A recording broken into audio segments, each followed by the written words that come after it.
Bonjour les secondes, nous nous retrouvons aujourd'hui pour le chapitre 12 qui correspond à lentilles et modèles de l'œil.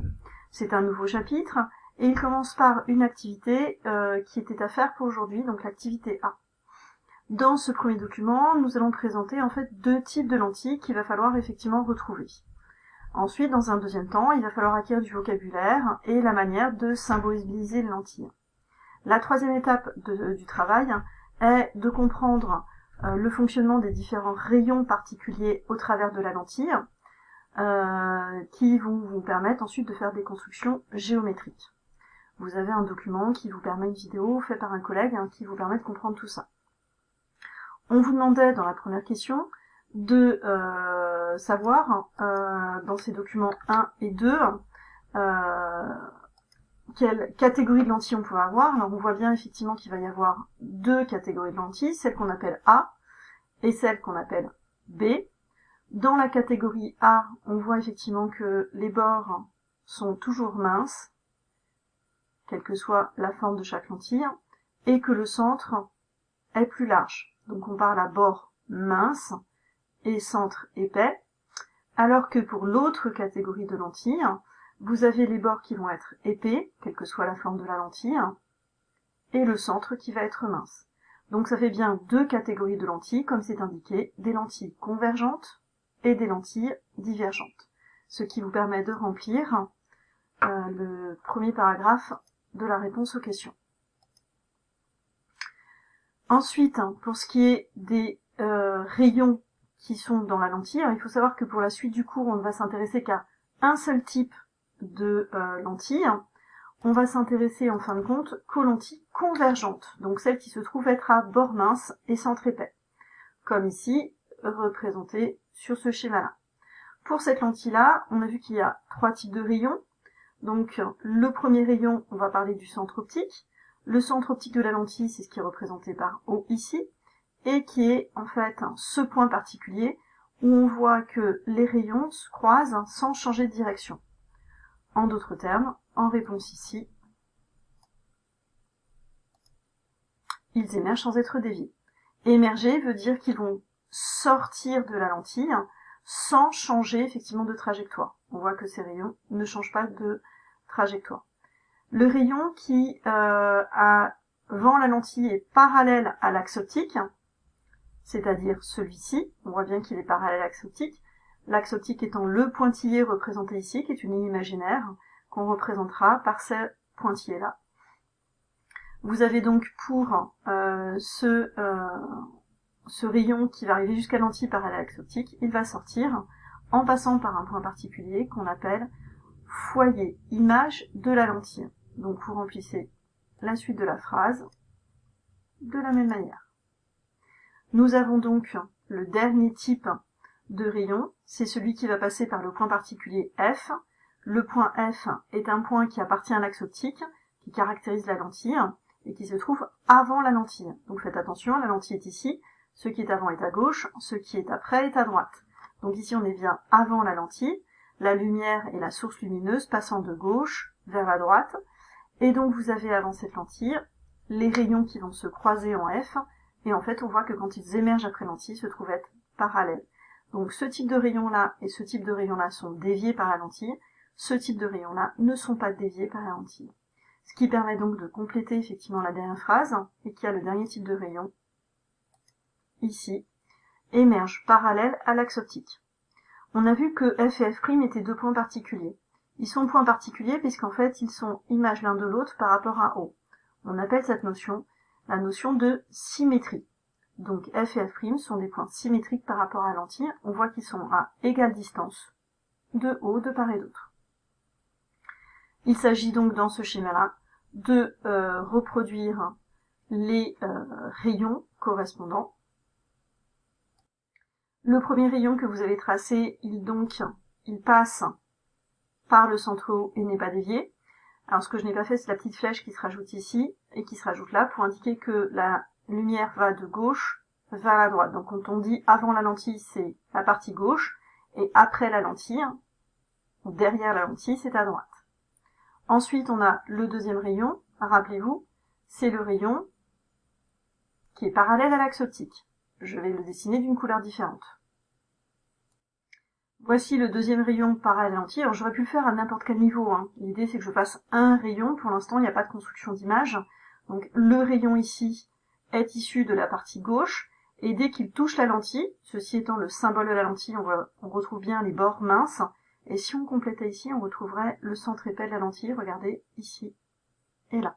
Donc ce rayon qui est parallèle à l'axe optique va en fait émerger de la lentille en passant par le point F', qui est le foyer image de la lentille.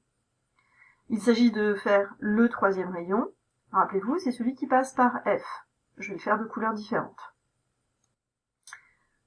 Voici donc le troisième rayon que cette fois-ci j'ai dessiné en rouge. Donc c'est le rayon qui passe par F.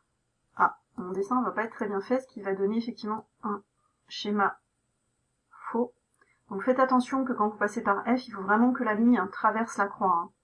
Et de ce fait, il doit émerger en fait en étant un peu plus bas celui-ci. Et on le voit parallèle de l'autre côté. Donc voilà le troisième rayon qui passe par le point F et qui émerge de la lentille en étant parallèle à l'axe optique.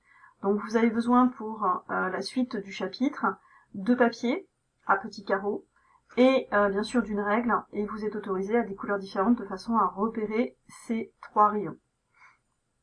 Alors ainsi, on a vu effectivement une partie de vocabulaire. Le premier vocabulaire, il correspond effectivement au fait de parler de rayons lumineux. C'est un modèle, hein. On ne parle pas du faisceau entier, mais on parle juste des rayons séparés. À savoir qu'en fin de compte, un faisceau est une infinité de rayons lumineux, et nous représenterons ces rayons lumineux par des segments fléchés. Ensuite, on a vu la notion de lentille mince. Cette lentille mince a les bords qui sont minces et le centre qui est épais. Il est donc représenté, chevauchant l'axe optique, la ligne imaginaire qui passe par O, par deux flèches effectivement ici. Ensuite, nous avons vu les trois rayons qui sont à connaître. Ces trois rayons, nous les avons représentés de couleurs différentes ici.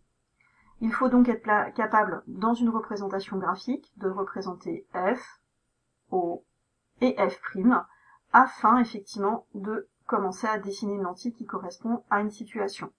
Bien évidemment, les distances sont indiquées, ce qui veut dire que la distance OF' dépend de la lentille et donc de l'exercice, ce qui veut donc dire que cette distance, on va l'appeler la distance focale.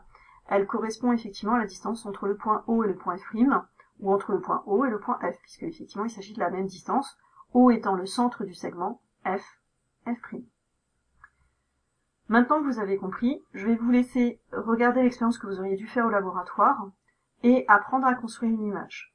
Il s'agira donc pour la prochaine fois, alors la prochaine fois c'est après le week-end de l'Ascension, donc pour la prochaine fois, il va falloir travailler effectivement sur un simulateur. Pour travailler sur un simulateur, je vous propose le simulateur de votre livre. Il faut donc aller à la page 269 de votre livre pour ouvrir le simulateur. Alors, voici la page 269 du livre, et vous voyez en fait qu'on va suivre une activité expérimentale qui correspond à peu près à cette activité-là, enfin je l'ai un petit peu modifiée. Vous retrouvez bien que j'ai repris les images de l'activité précédente, hein. Donc vous voyez que je m'inspire fortement de ce livre qui est très bien construit. Et dans le livre, vous avez le simulateur. Donc pour pouvoir accéder au simulateur, il s'agit tout simplement de cliquer sur cette partie-là. Alors c'est beaucoup mieux qu'au laboratoire, puisqu'en fait vous pouvez faire n'importe quel réglage avec ce système-là. On vous indique ici la manière de fonctionner. Donc vous avez accès effectivement à l'accueil, aux différentes autres activités et aux paramètres. Donc la partie intéressante et celle qui va vous permettre de remplir correctement le tableau, la voici. Maintenant effectivement ici on est dans le cas d'une lentille dont la distance focale est de 20 cm. Ce qui veut donc dire que entre O et F' il y a 20 cm et entre O et F aussi. Si j'avais eu besoin d'une autre lentille, je vous aurais fait déplacer les points F et F', mais c'est pas le cas ici. Donc soyez dans ce premier exercice, c'est assez simple. Il s'agit juste de déplacer de façon à faire varier O, A. A étant la base d'un objet, donc ceci c'est ce qu'on appelle un objet lumineux. C'est un objet lumineux, ça veut donc dire que il va émettre une lumière et on va chercher, comme un écran, à quelle image cela va être formé après la lentille. Donc cet objet est placé à gauche de la lentille et l'image, on va la chercher à droite de la lentille. Et on considère que la lumière va de la gauche vers la droite. Vous avez représenté ici les 3 rayons dont on a parlé tout à l'heure, celui qui passe par le centre optique, celui qui est parallèle à l'axe optique, et celui qui passe par le foyer, objet de la lentille. Maintenant, pour changer la position, c'est tout simple. Vous prenez l'objet et vous le déplacez. Ainsi, vous aurez les valeurs qui vous sont demandées, vous les lisez juste en dessous. Donc bien évidemment, si vous ne tombez pas exactement sur, par exemple, 40 cm, ça c'est, faut avoir un petit peu et que vous tombez par exemple sur 40,1, barrez la valeur dans le tableau et mettez 40,1. C'est pas bien grave, parce que des fois, effectivement, selon la sensibilité des souris, il est difficile de tomber pile sur 40. Donc plutôt que d'essayer de jouer pendant 20 minutes, prenez une valeur qui soit proche et vous changez la valeur du tableau. Ainsi, vous allez avoir des valeurs dans le tableau qui vous sont demandées, donc pour 50, 35, 40, et en fait, tout simplement, vous déplacez ici les valeurs, et vous avez les valeurs de OA', qui va être la distance entre O et le point image, donc A aura pour image A', et B aura pour image B'. Vous êtes donc en train d'essayer de considérer où va se situer l'image d'un objet que vous déplacez, comme c'est montré sur la vidéo, sur le banc optique. Donc voilà la seule chose que je vous demande pour la prochaine fois. Il s'agira donc de faire l'activité à partir du simulateur pour le jour où on se retrouve. Voilà, merci beaucoup. Et bon courage à vous sur ce simulateur qui est quand même super pratique et très sympathique.